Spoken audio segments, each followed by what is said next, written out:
નમો લોહે સૌહરિહંતામ નમો લોહે સૌહૃદામ નમો લોહે સૌહાયર્યામ નમો લોહે સૌજયામ નમો લોહે સૌત્રિકાળવતી સાવનમ ઓંકારમિંદુ સંયુક્ત નિત્યમ જયંતી યોગિન કામદમોક્ષનો શ્રી ઓંકારાય નમો નમઃ મંગલમ ભગવાનયો મંગલમ સુતમોની મંગલમ કુંકુંડાર્યો જૈન્દ્રમોષ મંગલમ નમઃ સમય સારાય સ્વાનુભૂત્યા ચકાસ્તે ચિત્તવાય ભવાય સર્વમાં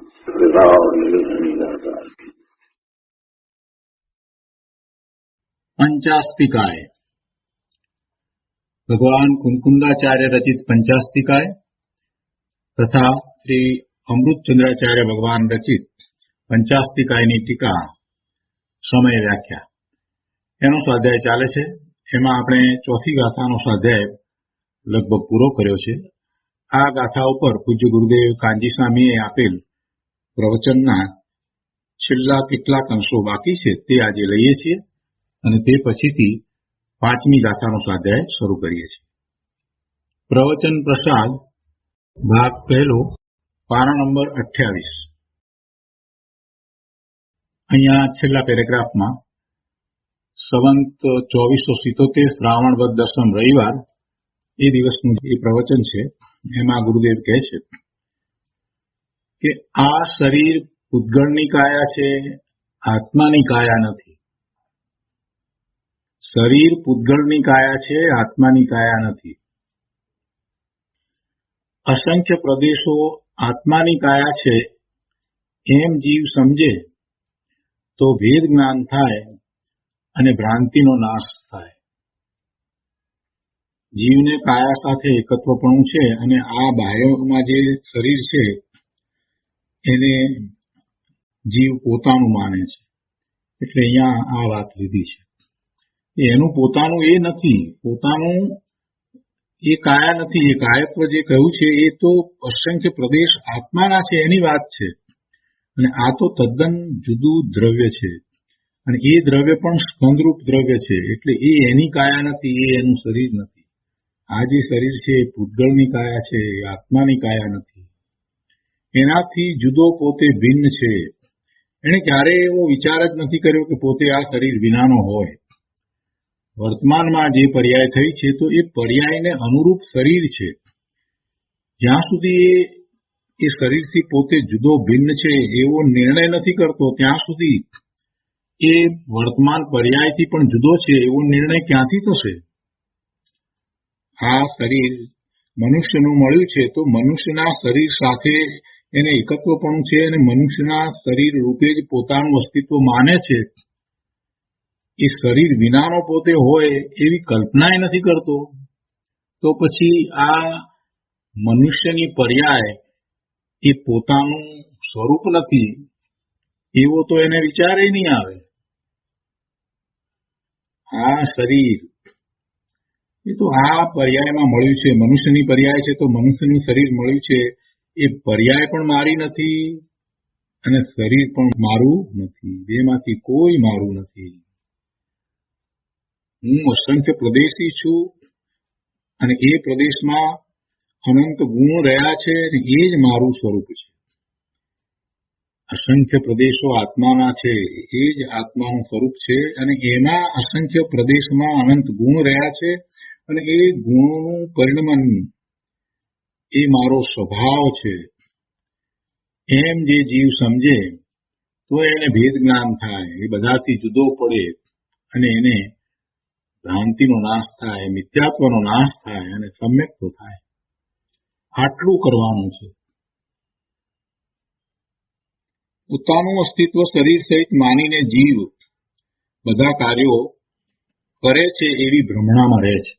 બે ભ્રમણા, એક તો પોતે શરીર સહિત પોતાનું અસ્તિત્વ સ્વીકાર્યું છે અને બીજું પરના કાર્યો એ કરે છે।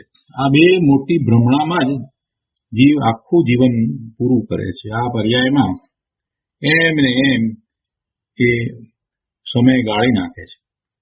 બંને માન્યતા ખોટી, શરીર પણ પોતાનું નથી અને પરના કાર્યો પણ એ કરતો નથી। પોતે કોણ છે, પોતાના સ્વરૂપને સમજે અને પોતે પરના કાર્યો કરી શકતો નથી એવો અકર્તા ભાવ કેળવે તો જ દ્રષ્ટિ સ્વરૂપ તરફ જાય અને પછી સ્વરૂપમાં એકાગ્રતાનો પુરુષાર્થ ઉપડે. એટલે આ વાત મુખ્ય છે. એટલે ગુરુદેવ કહે છે કે પોતાનું સ્વરૂપ કેવું છે? અસંખ્ય પ્રદેશો એ આત્માની કાયા છે, એનું બહારમાં કાંઈ નથી, બીજે ક્યાંય એનું કાંઈ નથી. અને એ વાતને એ સમજે અને બીજા બધાથી પોતે જુદો ભિન્ન છે એમ એ ભેદ જ્ઞાન કરે છે તો એને મિથ્યાત્વ જાય છે, ભ્રાંતિનો નાશ થાય છે, સમ્યક્ત પ્રગટ રહે છે. અને આ વાત અહીંયા ગુરુદેવે લીધી છે. આ પ્રયોજનભૂત વાતને ગુરુદેવે અહીંયા લઈ અને આ ચોથી ગાથા ને પૂરી કરી છે. ગુરુદેવ કહે છે કે આત્મા દેહથી જુદો છે. આત્મા દેહથી જુદો છે. આપણે પણ બોલીએ, બોલવાથી શું થાય ભાઈ? એનો સ્વીકાર થયો છે આત્મા અને દેહ જુદા, અને હું દેહથી જુદો છું. કેમ કે આત્મા કહેતા તો ત્રીજો પુરુષ એક વચન થયું. આપણે તો સ્વાધ્યાયમાં દરેક વાતને પોતાની ઉપર ઉતારવાની છે. આત્માની વાત આવે એટલે પોતાની વાત છે. હું દેહથી જુદો છું, આવું સતત રટણ થવું જોઈએ. અને હું દેહથી જુદો છું એમ બોલવા વાળું રટણ નહીં ચાલે, પણ એવું ચિંતન પણ ચાલવું જોઈએ. અને એવું ચિંતન તો ક્યારે થાય કે આ દ્રવ્યાનુયોગના શાસ્ત્રોનો એ અભ્યાસ કરે અને એમાંથી પોતે પોતાના વિશે જે કાંઈ પ્રયોજનભૂત વાત આવી છે એને તારવી કાઢે. એટલે કે આત્માની જ્યાં જ્યાં જે વાત કરી છે એને પોતાની પર ઉતારે અને એમ દ્રઢતા કરે, એમ પોતાના સ્વરૂપની દ્રઢતા કરે તો પોતે દેહથી જુદો છે એ વાત દ્રઢ થઈ જાય. આત્મા દેહથી જુદો છે, હું દેહથી જુદો છું. દેહ તો અનેક રજકણોનો પિંડ છે, મૂળ વસ્તુ નથી. મૂળ વસ્તુ નથી. જો મૂળ વસ્તુ તો પરમાણુ છે, મૂળ વસ્તુ નથી. આ બધું દેખાય છે તે પૂતગળ છે, ઇન્દ્રિયો દ્વારા જણાય તે બધું પૂતગળ. તે અનેક પરમાણુનો બનેલ છે. દેહ છે તે અનેક પરમાણુનો બનેલ છે, તેથી તેને અસ્થિકાય કહે છે. તેનાથી આત્મા જુદો છે. એક પરમાણુના માપથી માપવામાં આવે તો આત્મા અસંખ્ય પ્રદેશ જેટલો પહોળો છે. એટલે એ તો એનું માપ છે, એનું પરિમાણ છે. અસંખ્ય પ્રદેશ એ એનું પરિમાણ છે. અસ્થિ એટલે છે, હોવાપણે છે એટલે અસ્થિ. અને કાય એટલે પ્રદેશોનો સમૂહ, બે અથવા વધુ. આત્માના અસંખ્ય પ્રદેશ તે આત્માની કાયા છે. આ શરીર દેખાય છે તે આત્માની કાયા નથી, તે તો પૂતગલાસ્થિકાય છે. અને તે સ્પર્શ, રસ, ગંધ, વર્ણને ધરનાર છે. અને આત્મા જ્ઞાન, દર્શન, ચારિત્ર વગેરેનો ધરનાર છે. શરીર છે તે પૂતગળો પરમાણુઓનો સ્કંદ છે. અને પૂતગળના લક્ષણ શું છે? એમાં ગુણ શું છે? એમાં મૂર્તિકપણું છે. રસ, ગંધ, વર્ણ, સ્પર્શ આ બધું પૂતગળમાં છે, જે આત્મામાં નથી. આત્મા અમૂર્તિક છે. અને આત્માના ગુણો તો જ્ઞાન, દર્શન, ચારિત્ર વગેરે છે. આત્મા જડ થાય નહીં અને જડ ચૈતન્ય થાય નહીં. બંનેને અત્યંત અભાવ છે. ગમે તેટલો કાળ સુધી આત્મા શરીર સાથે રહે છતાં પણ એકબીજાના ગુણો એમાં વ્યાપે નહીં. કોઈના ગુણ કોઈમાં વ્યાપે નહીં. પોતે પોતાના ગુણોને ધારી રાખીને દ્રવ્ય રહ્યું છે. પૂતગળ દ્રવ્ય પણ એમ જ રહ્યું છે અને જીવ દ્રવ્ય પણ એમ જ રહ્યું છે. કોઈ પોતાના ગુણને છોડતું નથી. બધા જ દ્રવ્યમાં અગુરુત્વ લઘુત્વ નામનો ગુણ છે. અગુરુ લઘુત્વ નામનો જે ગુણ છે તો એને કારણે એ પોતે પોતાના ગુણોને છોડતું નથી. એક ગુણ બીજા ગુણ રૂપ પણ થતો નથી. આવું જ દરેક દ્રવ્યનું સ્વરૂપ છે. એટલે બે દ્રવ્યો, ઉદ્ગળ પરમાણુનો સ્કંદ એવું શરીર અને ચૈતન્ય એવો આ આત્મા, એ ગમે તેટલો કાળ સાથે રહે છતાં પણ પોતે પોતાના ગુણોને છોડે નહીં, કોઈ રૂપ થાય નહીં. એટલે કોઈના કાર્યો કરે છે એ વાત રહેતી જ નથી. ઉદ્ગળ જળ છે પણ એ કાર્ય ન કરી શકે એમ નથી. મોટા ભાગનાને એમ જ છે કે પૂતગળના કાર્યો, તમે પૂતગળને જળ કહો તો એ પછી કાર્ય કરે કેવી રીતે? કાર્ય થવું એ તો પરિણમન છે, અને એ તો એનામાં રહેલા ગુણને કારણે છે. પરિણમન થાય છે તો એમાં કઈ ચેતનાની જરૂર છે એમ નથી. જળ છે પણ જળ છે તો એ પરિણમે છે. જળ છે એટલે એ પરિણમે નહીં એમ ક્યાં વાત આવી? અરે જળ છે છતાં એનું સ્થળાંતર પણ થાય છે. તો સ્થળાંતર થાય એટલે તમે એમ માની લો કે એ ચેતન હોવું જ જોઈએ. એ પરિણમે છે અને એનું સ્થળાંતર પણ થાય છે, પણ તેથી કરીને એ ચેતન નથી, એનામાં ચેતના નથી, એ જ્ઞાન કરી શકતું નથી. એટલે જીવોની આ જ ભૂલ થઈ જાય છે. એ હાલે ચાલે છે ને એટલે એને એમ લાગે છે કે ચેતન છે, પણ ખરેખર તો એ શરીરને અને જીવને અત્યંત ભાવ છે. બેને અત્યંત ભાવ છે. એકબીજામાં એ નથી, એકબીજામાં પહોંચતા નથી, વ્યાપતા નથી.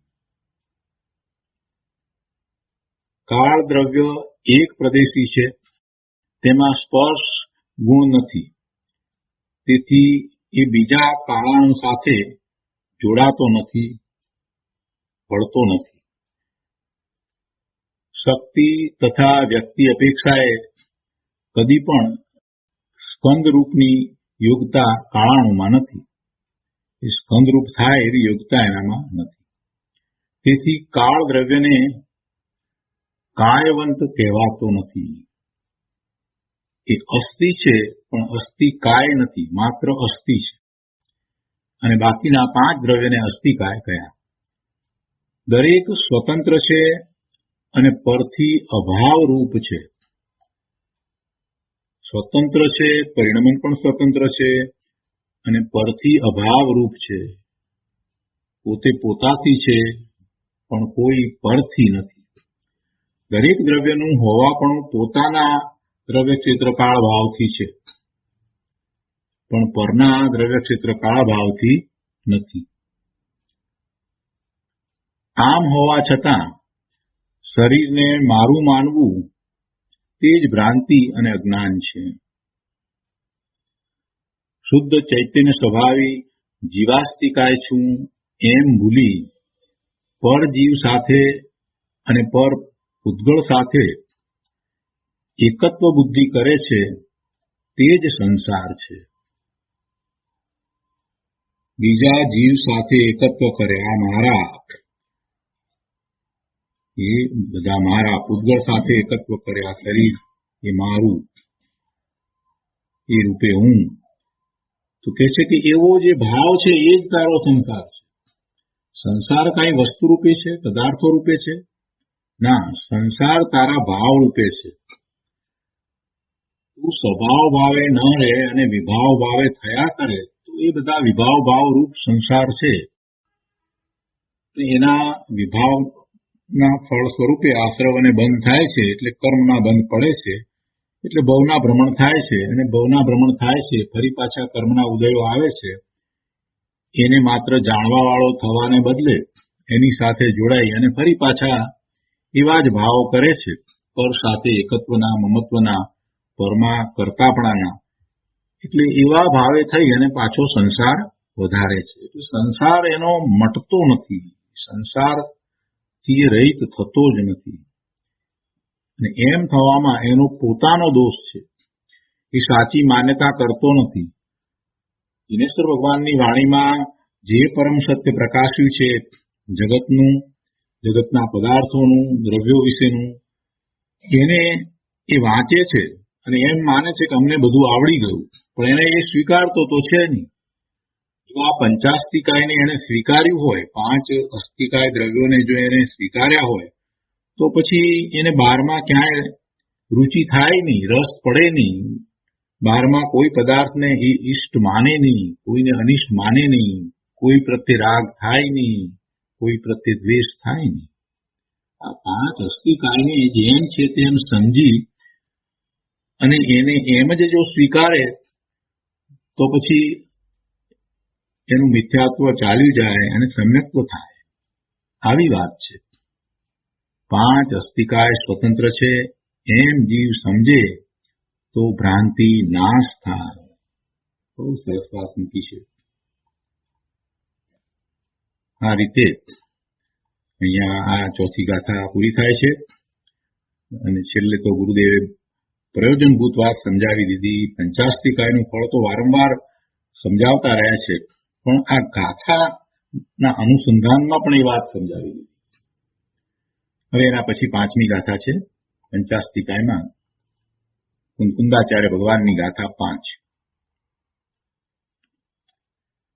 જેસિમ અત્તિ સહાઓ ગુણૈહિમ સહ પજ્જયેહિમ વિવિહેહિમ તે હોતી અત્તિકાયા નિપણમ જેહિમ તે લોકમ. સંસ્કૃતમાં ગાથા છે.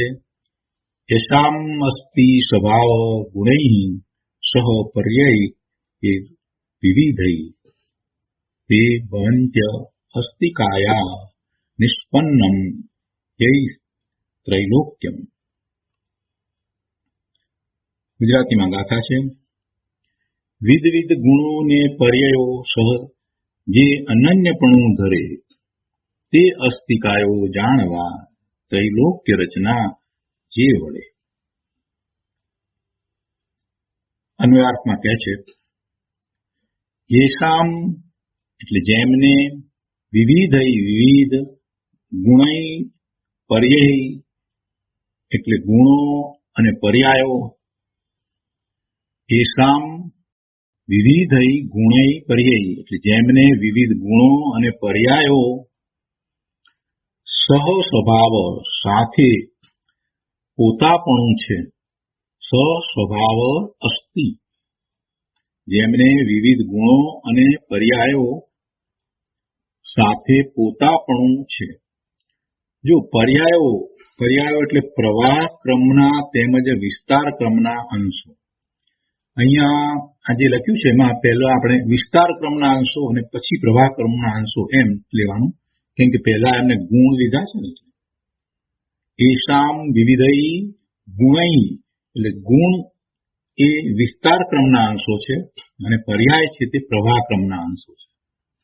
બંને પર્યાય કયા? ગુણો અને પર્યાયો એટલે એક અપેક્ષાથી બંને ખરેખર તો પર્યાય કહેવાય છે. કોઈ અપેક્ષાથી એને બરાબર સારી રીતે સમજવા માટે, ગુણો અને પર્યાયોને સમજવા માટે, ગુણો એટલે વિસ્તાર ક્રમના અંશો. કોના અંશો? અંશી કોણ છે? દ્રવ્ય તે અંશી અને એના અંશો. તો એના અંશો શું છે? ગુણો છે. અને એ ગુણો છે તે વિસ્તાર ક્રમના અંશો છે. અને દ્રવ્યની પર્યાય, તો દ્રવ્યની પર્યાય એક પછી એક ક્રમે થાય છે ને, એવો પર્યાયનો પ્રવાહ છે ને, તો એ પણ દ્રવ્યનો અંશ થયો. તો એને પ્રવાહ ક્રમનો અંશ થયો. પ્રવાહ ક્રમરૂપ અંશ, પેલો વિસ્તાર ક્રમરૂપ અંશ. બંને અંશ છે. દ્રવ્યના બંને અંશ છે. એક અંશ છે જે ગુણો એ વિસ્તાર ક્રમ છે અને બીજો જે પર્યાયો તે પ્રવાહ ક્રમ છે. એટલે બંને અંશો સાથે પોતાપણું છે એટલે અસ્તિત્વ છે. એ રીતે એનું અસ્તિત્વ છે. દ્રવ્યનું અસ્તિત્વ ગુણો અને પર્યાય રૂપ છે. અને અહીંયા ગુણો અને પર્યાયને સમજાવ્યા છે. આગળ કહે છે કે તે અસ્તિકાયા ભવંતી, તે અસ્તિકાયો છે. કોણ અસ્તિકાયો છે? શું અસ્તિકાયો છે? એની અહીંયા તો વાત કરવી છે. તો આગળ કહે છે કે યહી કે જેમનાથી ત્રૈલોક્યમ 3 લોક નિષ્પન્ન છે, એ અસ્તિકાયો છે. ગુણો અને પર્યાયો રૂપે જે રહ્યા છે એવા દ્રવ્યો એ અસ્તિકાય છે. વિસ્તાર ક્રમ અને પ્રવાહ ક્રમ.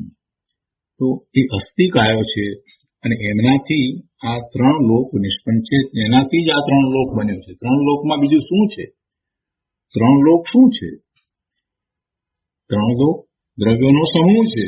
6 પ્રકારના દ્રવ્યોનો સમૂહ છે. એ 3 લોક છે. એ જ લોક છે, એ જ લોકાકાશ છે કે જેની અંદર આ બધા જ દ્રવ્યો રહ્યા છે.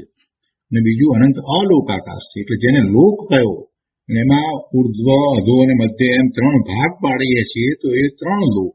તો એ 3 લોક શું છે? એ પંચાસ્તિકાય અને છઠ્ઠું આ કાળ દ્રવ્ય એનો સમૂહ છે. કોઈને એમ લાગે કે આ વાત તો આવી ગઈ ચોથી ગાથામાં, ફરીથી આ 5મી ગાથામાં કેમ લીધું? ફરીથી નથી લીધું. હવે ધ્યાનથી જરાક જુઓ તો ખ્યાલ આવશે કે ચોથી ગાથામાં જે વાત કરી છે અને 5મી ગાથામાં જે વાત કરી છે એમાં શું ફેર છે. સેજ એટલું લઈ લઈએ, નહીં તો 5મી ગાથા તરફ તમારું બરાબર કોન્સન્ટ્રેશન રહેશે જ નહીં. એમ લાગશે કે આ એની એ જ વાત આવી. એમ નથી. જો ચોથી ગાથામાં જે કહ્યું, શું કહ્યું છે ચોથી ગાથાની અંદર? તો પહેલા તો 5ના નામ આપ્યા. જીવ, દ્રવ્ય, પૂતગલ, કાય, ધર્મ, અધર્મ અને આકાશ. એ 5ના નામ આપી અને પછી કહે છે કે અસ્તિત્વ નિયત, અનન્યમય અને અણુ મહાન પદાર્થ છે. ત્યાં ચોથી ગાથાની અંદર તો આ રીતે વાત કરી. એ અસ્તિત્વ નિયત છે, અનન્યમય છે અને અણુ મહાન પદાર્થ છે. એ રીતે એની વાત લીધી 5ની. બરાબર છે. અને એનો ઘણો વિસ્તાર આપણે કર્યો. જ્યારે અહીંયા 5મી ગાથાની અંદર આખી વાત થોડી વધારે વિસ્તારપૂર્વક લીધી છે. અને અહીંયા શું દર્શાવ્યું છે કે વિવિધ ગુણો અને પર્યાયો સહ જે અનન્યપણું ધરે. અનન્યપણાની જે વાત હતી, તો અનન્યપણું એ ગુણો સાથે અને એની પર્યાય સાથે જે ધરીને રહ્યા છે તે અસ્થિકાયો જાણવા. અને એના વડે એ અસ્થિકાયો જે કયા, એ તો એના વડે 3 લોકની રચના થાય છે. એટલે કે ત્રૈલોક્ય રચના જે વડે થાય છે. આખી વાત અહીંયા ફેર છે. અહીંયા જે વાત લીધી છે, અનન્યપણું જે છે એ ગુણો અને પર્યાયો સહિત અને અનન્યપણું છે, એ બધા અસ્થિકાયો છે. તો આપણે ટીકા લઈએ. ટીકામાં અહીંયા કહે છે કે અહીં 5 અસ્થિકાયોને અસ્તિત્વ કયા પ્રકારે છે અને કાયત્વ કયા પ્રકારે છે તે કહ્યું છે. આ પહેલી લીટી વાંચે એટલે બધાને એમ થાય આ તો વાત આવી ગઈ, અમે સમજી ગયા. અસ્તિત્વ કયા પ્રકારે છે અસ્થિકાયોને અને કાયત્વ કયા પ્રકારે છે તે કહ્યું છે. આ તો ખરેખર તો ચોથી ગાથાની આ પૂરક ગાથા છે. જ્યાં સુધી આમાં જે વિસ્તાર કરવામાં આવ્યો છે, જે ગુણો અને પર્યાયો સાથે એનું અનન્યપણું, એનો જે વિસ્તાર કરવામાં આવ્યો છે, એને ન સમજીએ ત્યાં સુધી વાત પૂરી થતી નથી. હવે ટીકામાં આગળ બધો વિસ્તાર લઈએ એ પહેલા બધાને સારી રીતે સમજાય એટલા માટે આપણે પહેલા કેટલાક શબ્દો છે એના અર્થ લઈએ. એ બહુ મહત્વનું છે. તો ફૂટનોટમાં જો પર્યાયો લખ્યું છે ને, પર્યાયો એટલે પ્રવાહ ક્રમના તેમજ વિસ્તાર ક્રમના નિર્વિભાગ અંશો. પર્યાયો, અહીંયા પર્યાયોની આગળ સ્ટાર મૂકી અને ત્યાં કાઉન્સમાં પણ લખ્યું છે કે પ્રવાહ ક્રમના તેમજ વિસ્તાર ક્રમના અંશો. મૂળ ગાથાની અંદર પહેલો જે છે તે ગુણ લીધો છે અને પછી પર્યાય લીધું છે. એટલે આપણે ખરેખર તો અહીંયા કાઉન્સમાં એવી રીતે હોવું જોઈએ કે વિસ્તાર ક્રમના અંશો તેમજ પ્રવાહ ક્રમના અંશો. તો પર્યાયો એટલે પ્રવાહ ક્રમના તેમજ વિસ્તાર ક્રમના નિર્વિભાગ અંશો, જેનો વિભાગ ન થઈ શકે એવા અંશો. હવે અહીંયા થોડુંક સમજવાનું છે. નિર્વિભાગ અંશો લઈ અને શું કહેવું છે? આપણે તો ગુણની વાત કરીએ છીએ, પણ અહીંયા ખરેખર શું લેવું છે એ માટે આ શબ્દ મૂક્યો છે, નિર્વિભાગ અંશો. પ્રવાહ ક્રમના અંશો તો દરેક દ્રવ્યને હોય છે. એટલે કે દરેક દ્રવ્યની એવી એક એક પર્યાય હોય છે, દરેક સમયની પર્યાય છે, દરેક સમયની અવસ્થા છે.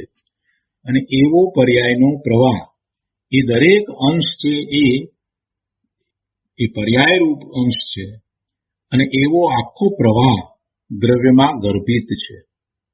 દરેક દ્રવ્યમાં એની અનંત પર્યાયનો પ્રવાહ ગર્ભિત છે અને કોઈ પણ સમયે એની એક પર્યાય હોય છે, એ નિશ્ચિત પર્યાય હોય છે અને એ પર્યાયો ક્રમબદ્ધ થાય છે.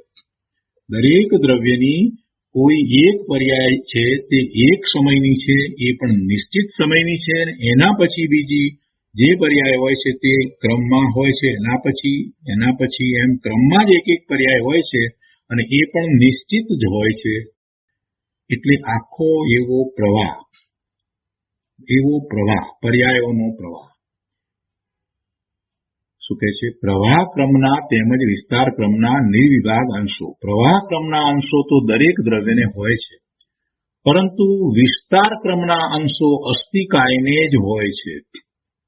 એટલે અહીંયા વિસ્તાર ક્રમના અંશો જે લીધા, વિસ્તાર એક પછી એક એમ નહીં, એક પછી એક આવ્યા કરે તો પર્યાય, પણ વિસ્તારમાં જે છે તેવા અંશો, વિસ્તાર દર્શાવનારા અંશો, એટલે અહીંયા પ્રદેશ લેવા છે. અહીંયા શું લેવું છે? પ્રદેશ લેવા છે. અને નિર્વિભાગ અંશો, જેનો વધારે નાનો અંશ ન થઈ શકે એવું, એટલે અહીંયા એવા પ્રદેશની વાત લેવી છે. દરેક દ્રવ્યને પર્યાય તો હોય જ, પરંતુ વિસ્તારના અંશો અસ્થિકાયને હોય. કાળાણુ છે એને વિસ્તારના અંશ નથી, કેમ કે એક પ્રદેશી છે. એટલે અહીંયા વિસ્તાર જે કયો છે તો એ દ્વારા પ્રદેશ લેવો છે. પર્યાય શબ્દ કયો છે તો પર્યાયના અર્થ તરીકે આ બંને લીધા છે. પર્યાય શબ્દ જુદી જુદી રીતે વપરાય છે. જેમ સમય શબ્દના ઘણા અર્થ થાય છે, એવી રીતે પર્યાયના પણ એવી રીતે અર્થ હોય છે. પર્યાયને કોઈક જગ્યાએ ગુણ પણ કહે છે અને અહીંયા પર્યાયને જે પર્યાય આપણે જે સામાન્ય એટલે અવસ્થા તરીકે જાણીએ છીએ તે, અને તે સિવાય અહીંયા તો પ્રદેશના અર્થમાં વાત લીધી છે. વિસ્તાર ક્રમના અંશો, વિસ્તાર તો કઈ રીતે છે? પ્રદેશ રૂપ છે. એટલે એ અસ્થિકાયને હોય, પ્રદેશો અસ્થિકાયને હોય. કાળાણુને પ્રદેશો નથી, એ એક પ્રદેશી છે, પણ છતાંય કાળાણુને પણ એક સમયની એક કોઈ અવસ્થા છે, એટલે એને એવી પર્યાય તો છે. એટલે બંનેને અહીંયા લેવામાં આવે છે. પ્રવાહક્રમ તો છ દ્રવ્યને છે. પ્રવાહક્રમ એક પછી એક થતી પર્યાય એ તો છ દ્રવ્યને હોય. એક પછી એક એની બદલાતી સ્થિતિ, એની દશા, એવી પર્યાય તો છ દ્રવ્યને હોય છે. પરંતુ વિસ્તાર તો માત્ર 5 અસ્થિકાયની છે. કાળાણુ એ કાળ દ્રવ્ય છે, એને એવો વિસ્તાર નથી. એટલે વિસ્તાર રૂપ અંશો અસ્થિકાયને હોય છે. બરાબર છે? હવે નીચે એક બીજા શબ્દો જે લીધા છે ને એના અર્થ આપણે લઈએ છીએ. એમાં વ્યતિરેક શબ્દ છે. વ્યતિરેક એટલે શું? વ્યતિરેક એટલે ભેદ. ભેદ એટલે કે એકનું બીજા રૂપ નહીં હોવું તે. એમાં બે વચ્ચે તફાવત પડે, જુદાપણું પડે, એ ભેદ. એકનું બીજા રૂપ નહીં હોવું તે, એટલે કે આ તે નથી, એનાથી આ જુદું, બીજા રૂપ નહીં હોવું એટલે કે પહેલું જે છે એ બીજા રૂપ નથી, અથવા તો બીજું છે તે પહેલા રૂપ નથી, એ એનાથી જુદું છે. ભેદ, એકનું બીજા રૂપ નહીં હોવું તે, આ તે નથી એવા જ્ઞાનના નિમિત્તભૂત ભિન્ન રૂપપણું. આવું જ્ઞાન આપણને થાય કે આ એ નથી, આ બીજું, આ ત્રીજું, આ ચોથું, જે આપણે જે કરીએ છીએ તો એ એવું જે જ્ઞાન છે એના નિમિત્ત રૂપ શું છે તો એમાં જુદાપણું છે, એમાં ભિન્ન રૂપપણું છે, એને વ્યતિરેક કહેવાય. એક પર્યાય બીજા પર્યાય રૂપ નહીં હોવાથી પર્યાયોમાં પરસ્પર વ્યતિરેક છે. પહેલી પર્યાય છે એ બીજી પર્યાયથી જુદી છે, ભિન્ન છે, અને બીજી પર્યાય છે તે પહેલી પર્યાયથી ભિન્ન છે, એટલે પરસ્પર વ્યતિરેક થયો. ભિન્નપણું પરસ્પર હોય. પહેલી પર્યાયથી આ બીજી પર્યાય ભિન્ન છે, જુદી છે, અને બીજી પર્યાયથી પહેલી પર્યાય જુદી છે, એટલે બંનેને પરસ્પર વ્યતિરેક છે, પરસ્પર જુદાઈ છે, પરસ્પર ભિન્નપણું છે. તેથી પર્યાયો દ્રવ્યના વ્યતિરેકી એટલે કે વ્યતિરેક વાળા વિશેષો છે. પર્યાયો વિશેષ તો છે ને, આપણે પર્યાયને વિશેષ કહીએ છીએ. દ્રવ્યને સામાન્ય કહ્યું તો પર્યાયને વિશેષ કહ્યું. પણ એ વિશેષ કેવું છે તો કે એ વ્યતિરેક વાળું વિશેષ છે. પર્યાય છે તે વ્યતિરેક વાળા વિશેષો છે. એનો અર્થ એ થયો કે વ્યતિરેક વગરના વિશેષો પણ હોવા જોઈએ. બરાબર ને? એના ઉપરથી જ આપણને એ ખ્યાલ આવી જાય. એટલે કે આ જે ભિન્ન ભિન્ન છે, એકથી બીજું ભિન્ન, એવું એ વ્યતિરેક પણ જ્યાં છે એવી જ આ પર્યાયો છે. અને એ પર્યાયો વ્યતિરેક વાળા વિશેષો છે. દ્રવ્યના વ્યતિરેક વાળા વિષયો છે, તો વ્યતિરેક વિનાના વિશેષો પણ હોવા જોઈએ. એની વાત હવે લે છે. અન્વય શબ્દ છે. અન્વય શબ્દ એટલે એક રૂપતા, સદસ્યતા. આ તે જ છે એવા જ્ઞાનના કારણભૂત એક રૂપપણું. એવા જ્ઞાનના કારણભૂત એક રૂપપણું. પછી આગળ બીજા પાનાના ફૂટનોટમાં આગળ કહે છે, સદાય સદસ્યતા રહેતી હોવાથી તેમનામાં સદાય અન્વય છે. તેથી ગુણો દ્રવ્યના અન્વયી વિશેષો અન્વયવાળા ભેદો છે. ગુણો પણ વિશેષ છે, પર્યાયો પણ વિશેષ છે, પણ પર્યાયો વિશેષ કેવી છે? વ્યતિરેક વાળી છે. એમાં એકબીજાથી જુદા પણ થાય છે. અને ગુણો કેવા છે? સદસ્ય છે. દરેક ગુણ જ છે. પેલામાં શું છે? પર્યાયો તો જાત જાતની છે. ત્યારે ગુણમાં ગુણ જ છે. આય ગુણ એટલે એ સદસ્યતા કહેવાય. તો સદસ્ય શબ્દ ન સમજણ પડે તો એને સમજીએ. પ્રવચન સારમાં સદસ્ય શબ્દને બહુ સરસ રીતે સમજાવવામાં આવ્યો. ઉદાહરણ આપીને જે સમજાવવામાં આવ્યો ત્યાં એમ કહ્યું કે જંગલ છે, બરાબર છે, અને જંગલ છે એની અંદર બધા જ વૃક્ષો છે. તો વૃક્ષો છે, બધા વૃક્ષો છે, તો એ વૃક્ષ એ સદસ્યપણું કહેવાય.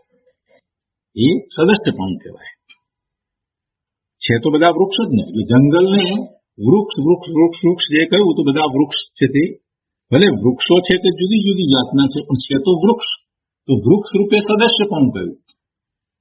અને દરેક વૃક્ષ જે છે એ જુદું જુદું છે. અને આખો સમૂહ છે એ જંગલ છે. તો એનો ઘટક જે એક વૃક્ષનો વિચાર કરીએ તો એ વૃક્ષ જુદું જુદું છે.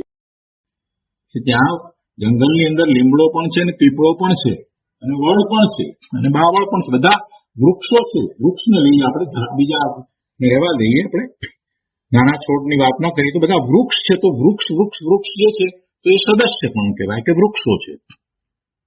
જંગલમાં વૃક્ષો છે આપણે એમ કહીએ તો દરેક વૃક્ષ છે જુદા જુદા જાતના, છતાંય આપણે એને વૃક્ષો કહી અને એને ઓળખ્યા તો એનો અર્થ એ શું થયો કે સદસ્યપણું છે. ખરેખર તો એમાં વિવિધતા છે, પણ વૃક્ષ તરીકે સદસ્યતા, વૃક્ષ તરીકે એકપણું. બધા વૃક્ષ એટલે વૃક્ષ, પછી ગમે તે વૃક્ષ હોય તો છે તો વૃક્ષ ને, આ તો વૃક્ષ છે. એ સદસ્યપણું કોમન, તો એ સદસ્યતા. તો ગુણો ને એ બધા ગુણો છે એમ સદસ્યતા છે. કેમ કે એ બધા જે છે એ ગુણ તરીકે પરિણમવા વાળા જ છે. એમાં એ રીતે સમાનતા રહેલી છે. પોતે પોતાના ગુણ પ્રમાણે પરિણમે છે, કાયમ રહે છે. આ બધું જે છે તે એ રીતે એ સદસ્યપણું છે. એવું પર્યાયમાં નથી. પર્યાય એક સમય એક જ હોય છે, અને ગુણો તો બધા એક સાથે છે. ગુણો કાંઈ એક પછી એક હોય છે? ગુણો તો બધા સાથે છે. એ તો વિસ્તાર ક્રમમાં રહ્યા છે. દ્રવ્યની અંદર ગુણો તો બધા એક સાથે રહ્યા છે. જ્યારે પર્યાય તો એક પછી એક હોય, એક જ પર્યાય એક સમયમાં હોય. એટલે ગુણો છે એને સદસ્યતા છે, અને એ વિસ્તાર ક્રમમાં રહેલા છે. ફરીથી વાંચીએ શું કે છે. અન્વય એટલે એક રૂપતા, સદસ્યતા. આ તે જ છે એવા જ્ઞાનના કારણભૂત એક રૂપપણું. ગુણોમાં સદાય સદસ્યતા રહેતી હોવાથી તેમનામાં સદાય અન્વય છે. આ અન્વય કહેવાય. જ્યારે પર્યાયની અંદર શું હતું એમાં જુદા જુદાપણું એટલે ત્યાં વ્યતિરેક હતો, એ એકબીજાથી જુદા, એકબીજાથી પરસ્પર વ્યતિરેક, અને આમાં પરસ્પર એકપણું છે એટલે એને અન્વય કહેવાય. આ અન્વય અને વ્યતિરેકની વાત થઈ. એટલે કહે છે કે તેથી ગુણો દ્રવ્યના અન્વય વિશેષો છે, અન્વય વાળા ભેદો છે. તો જુદા ને દરેક ગુણ જે છે એમ તો જુદો છે ને, પણ ગુણ અપેક્ષા એ એક જાતના છે અને બધા સાથે છે એટલે એવી સદસ્યતા છે, એટલે એને અન્વય કયા. એટલે ગુણો છે તે દ્રવ્યના અન્વય વિશેષો છે, અન્વય વાળા ભેદો છે, જ્યારે પર્યાયો છે તે દ્રવ્યની વ્યતિરેક વાળી વિશેષો છે. પર્યાયો છે તે દ્રવ્યના વ્યતિરેક વાળા વિશેષો છે અને ગુણો છે તે અન્વય વાળા વિશેષો છે. બંને વિશેષ છે, પર્યાયો પણ વિશેષ કહેવાય અને ગુણો પણ વિશેષ કહેવાય, દ્રવ્યને સામાન્ય કહેવાય. હવે આ જ પાના ઉપર બીજા શબ્દો છે કે અસ્તિત્વનું લક્ષણ અથવા સ્વરૂપ વ્યય ઉત્પાદ દ્રવ્ય રૂપ છે. અસ્તિત્વનું લક્ષણ એ આપણે ચોથી ગાથામાં કરી ગયા કે અસ્તિત્વ કેવું છે તો કે દ્રવ્ય જેવું છે, ઉત્પાદ દ્રવ્ય રૂપ, ઉત્પાદ વ્યય દ્રવ્ય રૂપ છે તો એવું જ અસ્તિત્વ પણ છે. અસ્તિત્વનું લક્ષણ અથવા સ્વરૂપ એ પણ વ્યય ઉત્પાદ દ્રવ્ય છે. પછી શબ્દ છે વિપ્લવ. વિપ્લવ એટલે અંધાધૂંધી, ઉથલ પાથલ, ગોટાળો, વિરોધ. અવયવી. અવયવી એટલે અવયવ વાળા, આ આપણે જાણીએ છીએ. સ અવયવ અથવા તો સા અવયવ એટલે અવયવ સહિત. અંશવાળા, અંશી, જેમને અવયવ હોય એટલે કે એકથી વધારે પ્રદેશો હોય તો એ અવયવી છે. જો પ્રદેશની અપેક્ષા લઈએ તો એકથી વધારે પ્રદેશો હોય તે અવયવી છે. અહીંયા આપણે પ્રદેશની વાત લેવી છે, કેમ કે કાયની વાત કરવી છે ને, એટલે એકથી વધારે પ્રદેશોની વાત લેવાની છે. એટલે પ્રદેશોને અવયવ કહીએ તો જે પ્રદેશો સહિત છે, પ્રદેશોના સમૂહ સહિત છે, બે કે વધુ પ્રદેશોના સમૂહ સહિત છે, એ બધા કેવા છે? એ કાય છે. એ પ્રદેશ જેમાં રહ્યા છે પ્રદેશને અવયવ કહીએ તો જે પ્રદેશોને ધારનાર છે, ધરી રાખનાર છે, તે તેનો અવયવી છે, તે કાય છે. ચોથું છે પર્યાયનું લક્ષણ પરસ્પર વ્યતિરેક છે. આ લક્ષણ પ્રદેશોમાં પણ વ્યાપે છે. પર્યાયનું લક્ષણ પરસ્પર વ્યતિરેક છે અને આ લક્ષણ પ્રદેશોમાં પણ વ્યાપે છે, કારણ કે એક પ્રદેશ બીજા પ્રદેશ રૂપ નહીં હોવાથી પ્રદેશોમાં પરસ્પર વ્યતિરેક છે. એટલે આ વ્યતિરેક લક્ષણ જે છે એ પર્યાયમાં છે, એ જ લક્ષણ પ્રદેશોમાં પણ વ્યાપે છે. તેથી પ્રદેશો પણ પર્યાયો કહેવાય છે. પાંચમું નિરઅવયવ એટલે અવયવ વગરનો, અંશ વગરનો, નિરંશ, એકથી વધારે પ્રદેશ વિનાનો. છઠ્ઠું છે નિરપવાદ એટલે અપવાદ રહિત, અપવાદ વિનાનો. પાંચ અસ્થિકાયોને કાયપણું હોવામાં એક પણ અપવાદ નથી, કોઈ અપવાદ નથી, કારણ કે ઉપચારથી પરમાણુને પણ શક્તિ અપેક્ષાએ અવયવ પ્રદેશો છે, એટલે એ અપવાદ રહિત વાત છે. એના પછીના પાના ઉપર બે છે એ પણ લઈ લઈએ છીએ. અવિભાજ્ય, જેના વિભાગ ન કરી શકાય એવા, એ આપણે જાણીએ છીએ. અને બીજું છે જો લોકના ઉર્ધ્વ, અધ અને મધ્ય એવા ત્રણ ભાગ છે તો પછી આ ઉર્ધ્વલોકનો આકાશ ભાગ છે, આ અધોલોકનો આકાશ ભાગ છે અને આ મધ્યલોકનો આકાશ ભાગ છે, એમ આકાશના પણ વિભાગ કરી શકાય છે અને તેથી તે સ્વ-અવયવ અર્થાત કાયત્વ વાળું છે એમ સિદ્ધ થાય છે. એ જ રીતે ધર્મ અને અધર્મ પણ સ્વ-અવયવ અર્થાત કાયત્વ વાળા છે. આ બધી વાત આપણે પછીથી લઈશું. એક શબ્દ છે લોકપૂરણ, લોકવ્યાપી. લોકમાં પૂરેપૂરું વ્યાપે અને લોકપૂરણ કહેવાય. જીવ છે એ સમુદ્ગાત વખતે ત્રણેય લોકમાં વ્યાપે છે, એટલે એ વખતે લોકપૂર્ણ અવસ્થા પ્રાપ્ત કરે છે. તો આપણે ટીકા ઉપર આવીએ. આટલી વાતને સમજ્યા પછી હવે ટીકા વાંચીશું તો સારી રીતે સમજાશે. શું કહે છે ટીકાની અંદર? પહેલી વાત તો કહી દીધી કે અહીં પાંચ અસ્થિકાયોને અસ્તિત્વ કયા પ્રકારે છે અને કાયત્વ કયા પ્રકારે છે તે કહ્યું છે. ખરેખર અસ્થિકાયોને વિવિધ ગુણો અને પર્યાયો સાથે સ્વપણું એટલે પોતાપણું, અનન્યપણું છે. ખરેખર અસ્થિકાયોને વિવિધ ગુણો અને પર્યાયો સાથે સ્વપણું, પોતાપણું, અનન્યપણું છે. પર્યાયો સાથે પણ પોતાપણું છે. પર્યાયોથી દ્રવ્ય જુદું નથી અને ગુણોથી પણ દ્રવ્ય જુદું નથી. એ દ્રવ્ય એના પ્રદેશથી પણ જુદું નથી. એટલે એની સાથે અનન્યપણું છે. અન્યપણું નહીં, અનન્યપણું છે. વસ્તુના વ્યતિરેકી વિશેષો તે પર્યાયો છે. એટલે પર્યાયોને એકબીજા સાથે વ્યતિરેક છે, જુદાપણું છે, એવા વિશેષો છે. અને અન્વયી વિશેષો તે ગુણો છે કે જેમાં સદસ્યતા છે. એ વિશેષો, એ અન્વયી વિશેષો છે, તે ગુણો છે.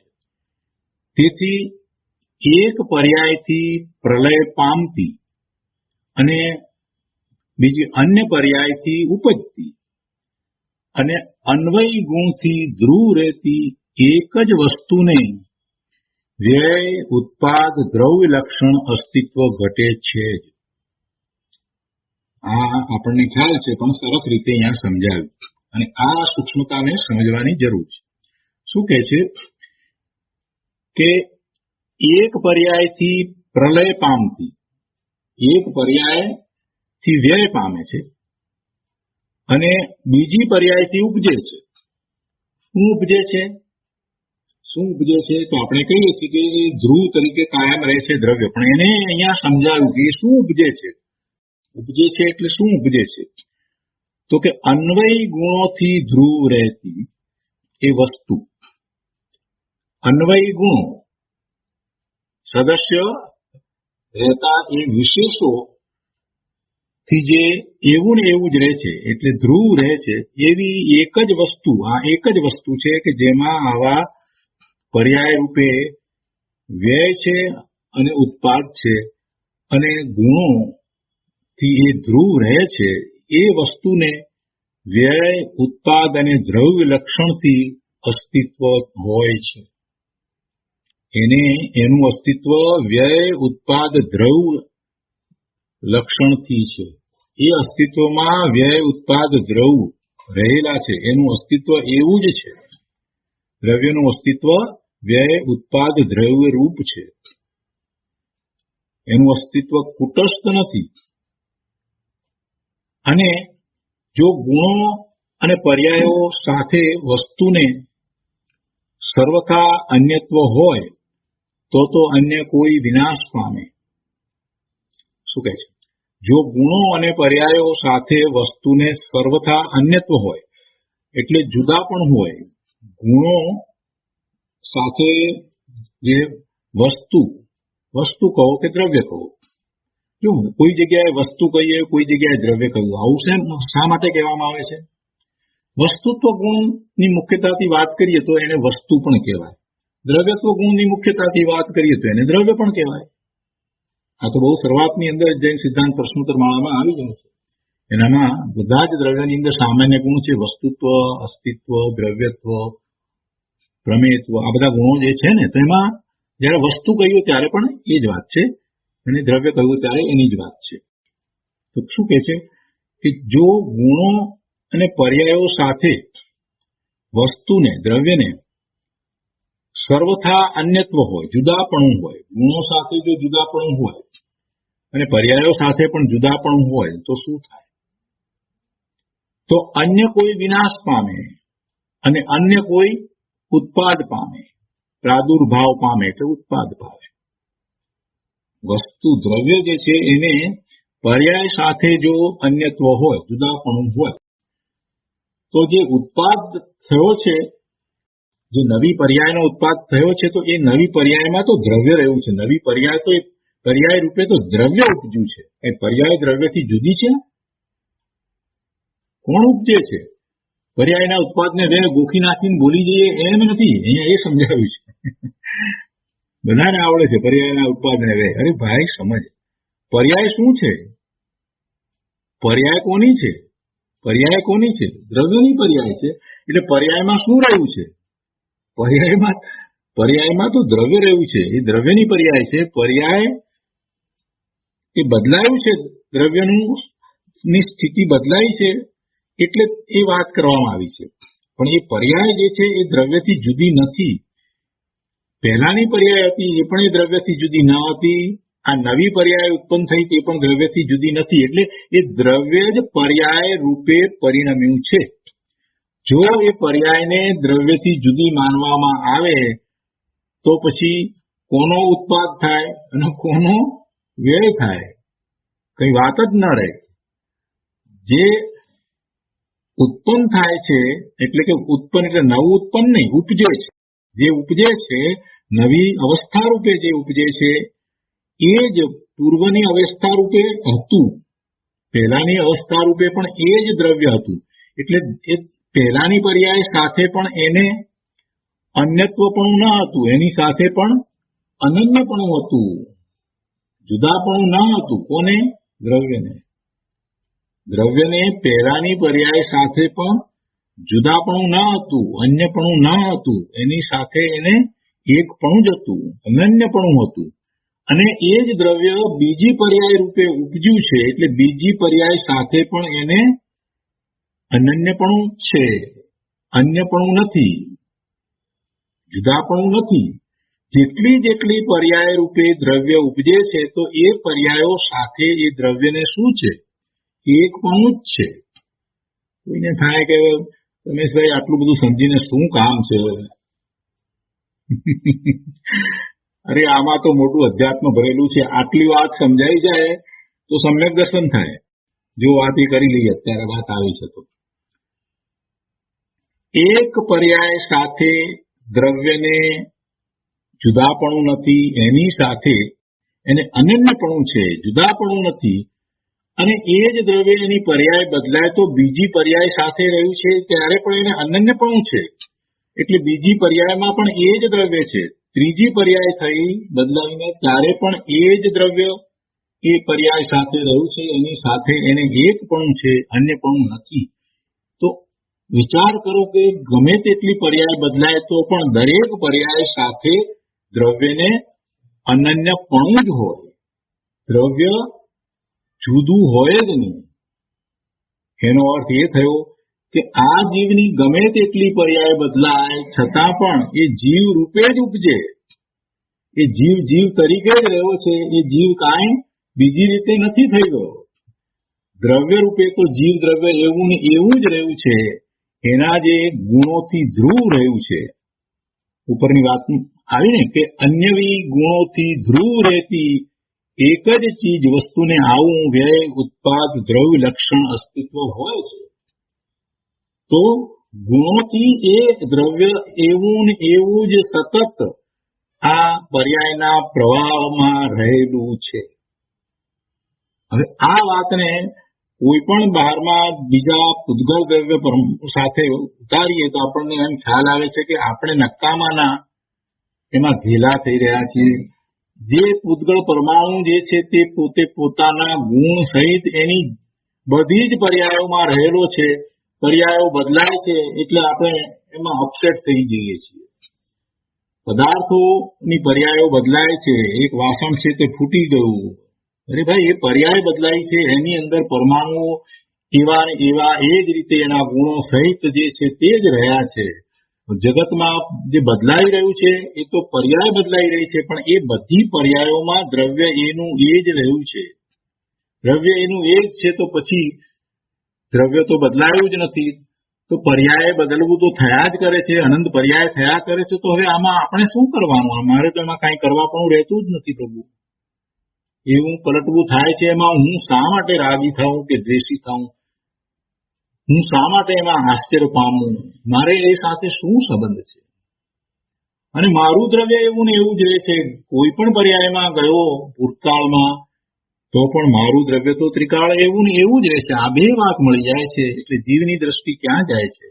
એને બધા જગતના બધા પદાર્થો પ્રત્યેથી એને એ ઉદાસીનતા થઈ જાય છે અને એ સ્વરૂપ તરફ વળી જાય છે. કેમ કે પોતાનું દ્રવ્ય એવું ને એવું જ રહે છે, ગમે તેટલી પર્યાયો થયા કરશે. અને સાથે સાથે બહારમાં પૂતગળો જ છે, તો પૂતગળોના પરિણામોને એ જુએ છે, કેમ કે એને દેખાય છે શું?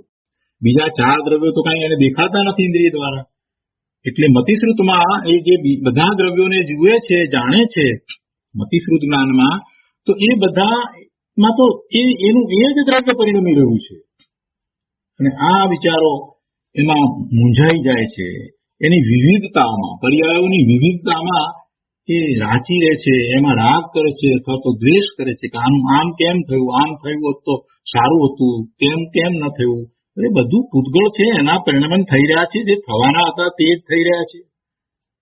તો પછી તું શુક્રા એમાં નકામાનો રાગ દ્વેષ કરે છે. આ વસ્તુ સમજાઈ જાય તો પછી એનું કામ થઈ જાય છે.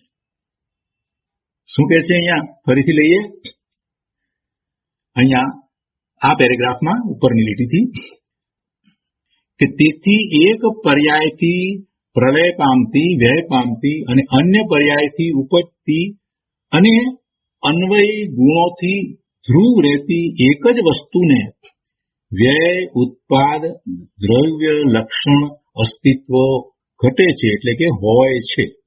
પછી ત્યાં પાછળ જ મૂક્યો છે, કારણ કે હોય જ છે એવું જ અસ્તિત્વ હોય છે.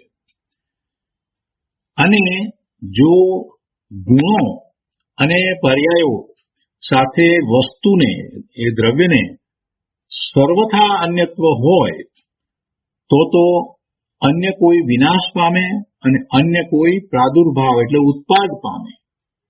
એટલે સર્વથા એને અન્યત્વ નથી, કોઈ અપેક્ષાએ એનું જુદાપણું છે નથી, એમ નહીં. વસ્તુથી પર્યાયનું જુદાપણું કોઈ અપેક્ષાએ છે. એવી જ રીતે ગુણોથી પણ વસ્તુનું કોઈ અપેક્ષાએ જુદાપણું છે, સંજ્ઞા રૂપે જુદાપણું છે. આપણે જાણીએ છીએ કે પર્યાયો અને દ્રવ્ય અને કઈ રીતે જુદાપણું છે તે આપણે જાણીએ છીએ.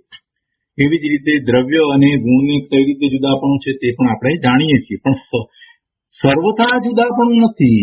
સર્વથા અન્યત્વ હોય તો પછી એક વસ્તુ વિનાશ પામે ને બીજું ઉત્પાદ પામે એમ થઈ જાય, અને વળી અન્ય કોઈ ધ્રુવ રહે એમ થઈ જાય. તો એ રીતે બધું વિપ્લવ પામે, બંધાધુંધી થઈ જાય. તેથી 5 અસ્તિકાયોને અસ્તિત્વ કયા પ્રકારે છે એની આ વાત કરી કે એને વ્યય, ઉત્પાદ, દ્રવ્ય, લક્ષણ, અસ્તિત્વ હોય છે. તેથી 5 અસ્તિકાયોને અસ્તિત્વ કયા પ્રકારે છે તે સંબંધી આ ઉપયુક્ત આ કથન સાચું, યોગ્ય, ન્યાયયુક્ત છે. શું કથન છે? કે એને વ્યય, ઉત્પાદ, દ્રવ્ય, લક્ષણ રૂપ અસ્તિત્વ હોય છે. આ વાત બરાબર બેસી જાય છે. આ તમને તર્ક દ્વારા ન્યાયથી સમજાયું કે એને આવું જ અસ્તિત્વ હોય, વસ્તુને આવું જ અસ્તિત્વ હોય. કેવું? વ્યય, ઉત્પાદ, દ્રવ્ય રૂપ અસ્તિત્વ હોય. અને એમાં એ વ્યય છે, એને ઉત્પાદ છે, તે પર્યાયના છે, એટલે પર્યાયનું પલટવું થાય છે ત્યારે પણ એમાં એ બધા જ ગુણ જેમ છે તેમ રાખીને રહેલું એનું એ જ દ્રવ્ય પરિણમી રહ્યું છે. એમાં બીજું દ્રવ્ય હોતું નથી. હવે વિચાર કરો કે આ પેલું નિમિત્ત આમ કરે ને તેમ કરે ને આ બધી વાતો લઈને બેઠા છો. ક્યાં રહી વાત પ્રભુ? આ દ્રવ્ય પોતે પરિણમી રહ્યું છે, એ જ પરિણમી રહ્યું છે. સમયસારની 308 થી 311 ગાથામાં પણ એ જ આવ્યું કે પોતાના ક્રમનિયત પરિણામોથી ઉપજતું થતું જીવ દ્રવ્ય જીવ જ છે, અને પોતાના ક્રમનિયત પરિણામોથી ઉપજતું થતું અજીવ અજીવ જ છે. ભલે ને પરિણામો ગમે તેટલા થાય, ગમે તેટલી પર્યાયો થાય, છતાં એમાં એ જ છે, બીજું નથી. એટલે કોઈ નિમિત્તની એની ઉપર અસર થતી જ નથી. નિમિત્ત એને બદલતું જ નથી. તો શુક્ર નિમિત્તથી આમ થાય તેમ થાય નહીં માથાકૂટ લઈને બેઠા છો પ્રભુ.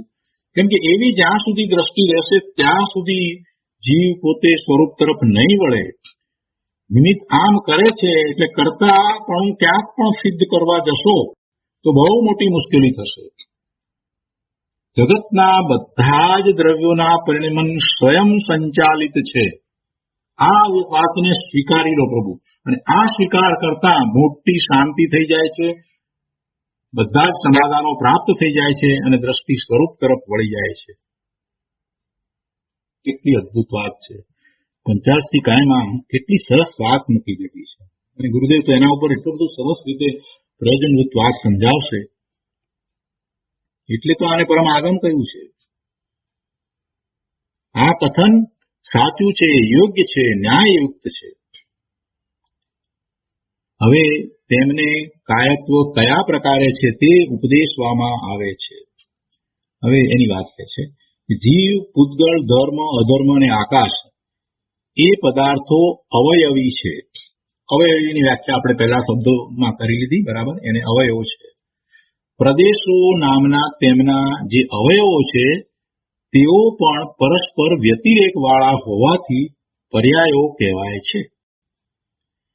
આ 5 અસ્તિકાએ લીધા, જીવ, પૂતગળ, ધર્મ, અધર્મ, આકાશ, એને અવયવ છે, એ અવયવી છે, તો એમને અવયવો છે.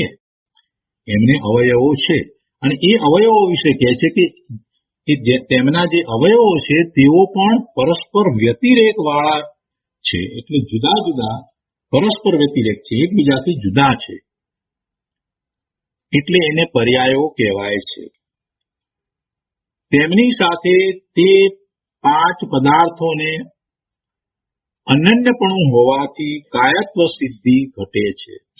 કોની સાથે કોને અનન્યપણું છે?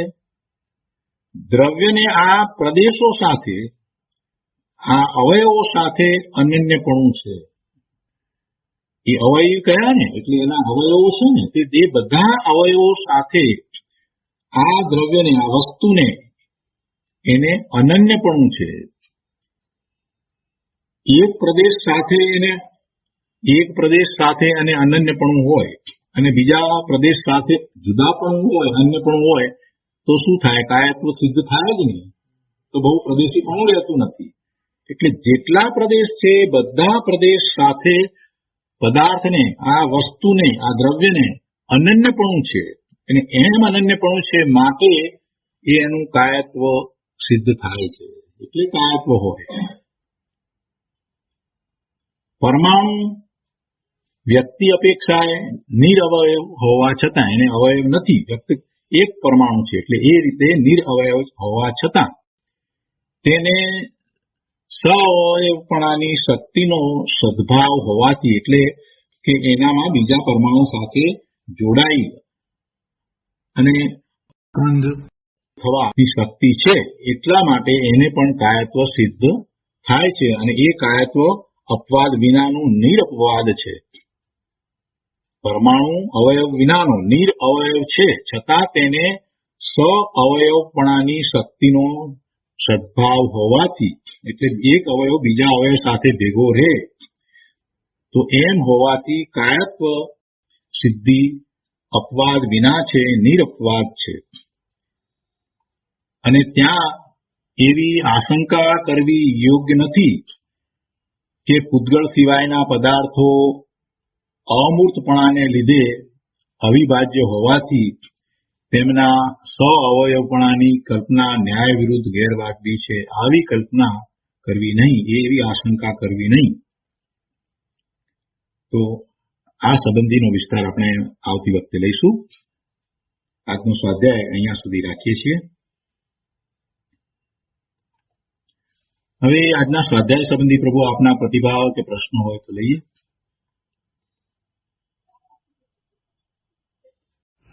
હવે સુખધામ બોલીએ.